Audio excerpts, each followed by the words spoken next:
શોધવા આવ્યો છું હું તો. Okay Redmi 13C 5G. વાવ. તો આપણે આ ફોન જોઈએ કારણ કે આની ચર્ચા તો બહુ જ છે માર્કેટમાં. જબરદસ્ત. તો આ છે Redmi 13C 5G. આપણો હીરો ફોન. ભાઈ આ ફોન તમે 100% લઈ શકો છો, બરાબર.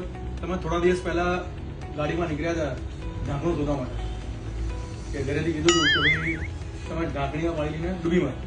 આ ફોન લેશો તો ઢાંકણીમાં પાણીને ડૂબી મરવાનો વારો નહીં આવે, 100% શ્યોર. કેમ? કેમ કે આ ફોન જ એટલો જોરદાર છે 5Gમાં, આ રેન્જમાં. આ સુધી કોઈ પણ બ્રાન્ડે લોન્ચ નથી કરી. શું વાત કરો છો? એટલે આ સેગમેન્ટની અંદર આ પ્રકારનો ફોન Yes. છે જ નહીં. યસ. ગજબ. તો મારે હવે ઢાંકણી પાણીની ડૂબી નહીં મરવું પડે. વન્ડરફુલ. સેલ્ફી લઈએ Yes. અને જોઈએ કે આની ખરેખર ક્લેરિટી કેવી છે.